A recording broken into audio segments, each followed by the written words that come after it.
Hey everybody, I'm Josh. And I'm Rachel. And tonight we are taking you to Beauty and Essex here at the Cosmo. It's been on our list for quite a few years, so we're excited to try this one out. Let's go.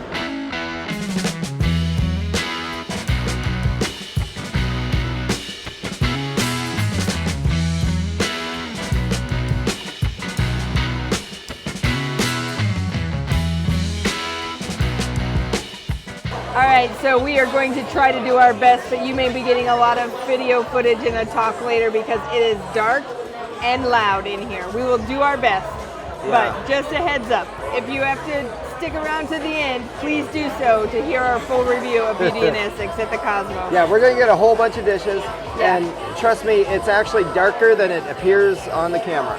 Oh. So we'll see you after.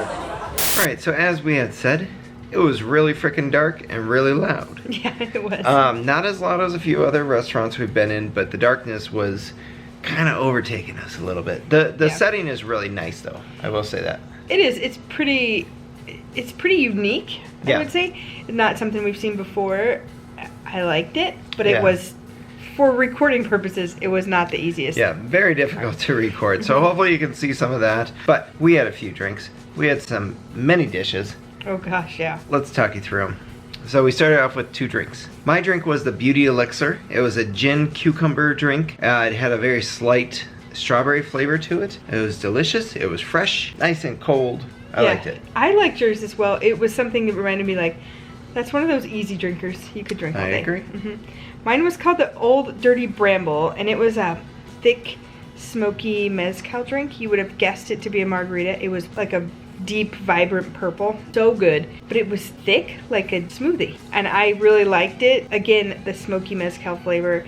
Once we've learned about these mezcal drinks and the smokiness of them and what flavors tend to work well with them, I've really enjoyed them. First bite was the grilled cheese with bacon tomato soup dumplings. Yeah, so basically, you take a Chinese soup spoon, put in some tomato soup, which I'll admit, I don't like tomato soup, but I like that tomato soup.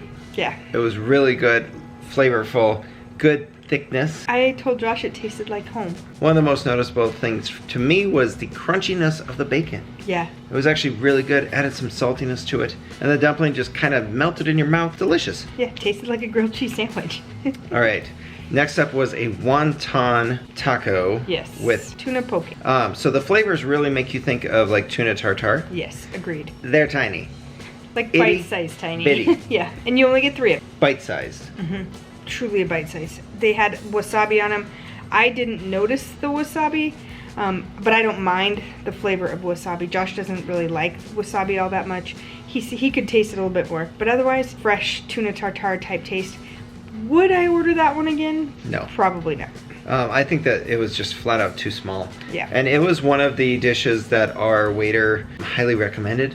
The flavors are good, but it's tiny for 30 bucks. Yeah. The roasted bone marrow came next, and I love meat butter, also known as roasted bone marrow. We had 4 pretty big pieces of bone marrow, some grilled focaccia bread, and then a onion jam type thing. That's what it seemed like. Marmalade. Yep. That's how they call it. Yeah, so we would take the onion marmalade, layer it on our bread, and then put the bone marrow on as we took a bite. Didn't need all the bread.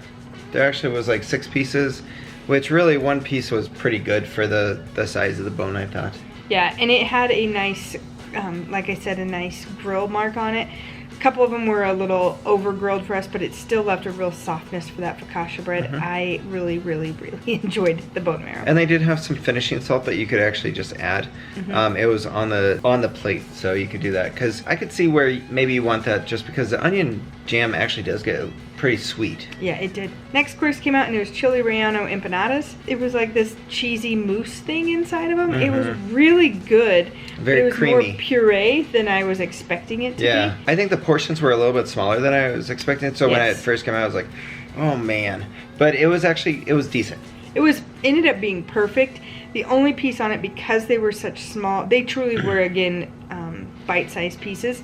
Because of that, the pinched edge of the empanada seemed a little too thick. Yeah, weird reference, but if you're ever eating like a Reese's peanut butter cup versus eating a Reese's egg. Mm-hmm. So the peanut butter cup, it has the ridges. and it has a harder texture. It's like there's more chocolate to that. Whereas like the egg, it's all soft. It's much more like consistent with the amount of chocolate around it. That's what this was like, where I wanted the egg version. Yeah. Because the pinch stuff, it's almost like it ate a little bit dry and more crunchy than I needed. I really like the piece that is right around it, but I could probably just eat like that and like leave the crunch part around. Agreed. All right, one of my favorite sandwiches ever is a French dip. So we had these little French dip. They came out on focaccia bread with a nice shaved roast beef on there, and then they drizzled the house-made au jus. There was some creamy horseradish. I think Gruyere cheese. Yep, and then garlic aioli. Wow. Yeah, that was my Wow. favorite bite of the night. Yeah, horseradish or the garlic wasn't overpowering, but it But it was really added noticeable. to the flavor. It was great. The beef on those as well was very tender, and that au jus, it wasn't thin like normal au jus for French dips, but it wasn't as thick as gravy. And they poured it on there, and it just soaked right into that focaccia, but that focaccia still held up to that. Right. It was like the perfect combination between sauce and gravy. Yeah. It was Yeah, really good. so good. So next up was Mexican corn ravioli. We definitely, we were expecting a little bit different. So the the pasta was very good. It was, I mean, they were decent sized. Yeah, there were 6 of them to But the serving. yeah, we were kind of expecting the corn to be the filling. Yeah. But in the filling was actually like, The cojita cheese. yeah. So it was that, and then there was street corn like on top of it with street corn toppings. Yeah. So it was good, but we were kind of expecting a bit more of a corn flavor. And a little bit more sweetness, I think, would have come with that. Yeah. Had there been some more of that corn built in. Pasta was al dente and perfectly cooked. It was creamy. There was great flavors, but they weren't anything overpowering. But it just wasn't exactly what we expected by reading Right. it on the menu. We did do a side dish, which was the Brussels sprouts, which the portion was easily 4 good to enough 6 for 4 people. Yeah. Oh, it was a lot of Brussels. Yeah, it was a ton of Brussels sprouts, which I think you felt like at the top layer it was a bit better, and then the further down you went, there was a strong vinegar flavor. Yeah, and it actually turned me off from eating them. I didn't want to finish anymore because I just kept getting, every time I took a bite, that vinegar got stronger and stronger. Yeah, and there were like chilies and peppers on top of it, so it looked like it was going to have a lot of heat, but it actually didn't really have much heat at all. No. And then the final was the Thai style deep fried shrimp. Man. So when you think deep fried shrimp, I was thinking like a hearty batter. I was thinking I coconut don't even shrimp, know. Yeah. I don't even know that there was a batter. It was so thin, if there was. Yeah.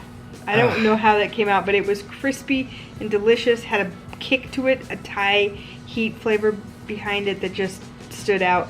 And the shrimp were good sized shrimp. Big. Yeah. 5 of them in the order, I believe it was. And it felt like an entree. It was really good. Now at this point in our dinner, well, we did have 2 more drinks. Yes. So you had. I had one called Green with Envy, and what it reminded me of is one of those green smoothies you get after you work out at the gym that's supposed to be healthy for you, but it had gin and vodka in it. I think it was just vodka. Oh, was it? Okay. Yeah. It was really good, but again, it was one of those like, I must have got 2 smoothies today for Yes. dinner. But it was very tasty. And then I went with the Woodsman, which is it's like if our waiter described it as if a whiskey sour and an old fashioned had a baby, this would be what it was. I actually thought it drank a lot more like a whiskey sour, because in the very beginning I could drink too much of it in one drink. It wasn't like just a sipper. Yeah, like an old fashioned generally is like there's a burn to it. It's going to take me a little bit of time to get to the point where I can do a decent drink. I'm more sipping at the start. This, I was ready to go the entire time. So it was much more like a very easy drinkable whiskey sour to me. And then we ended our dinner with a black bottomed butterscotch pot de creme. It was wonderful. It was the best way to end dinner.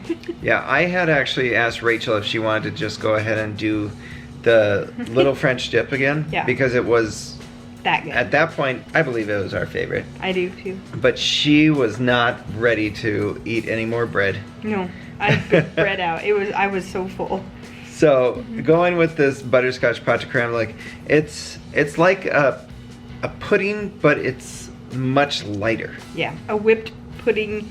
They did have some fresh whipped cream. They called it, well, chantilly cream on top of it with some toasted coconut that gave a little bit different texture as well. And then there was this thin layer of chocolate at the bottom that, man, added Just changed to it it a as little well. bit, yeah. And it was cold. I think that was a difference too. Like, That was huge. it was one of those like, why does that matter? But it really did. It was just the greatest way to end the dinner. Yeah. And there was also this leaf, very thin wafer cookie.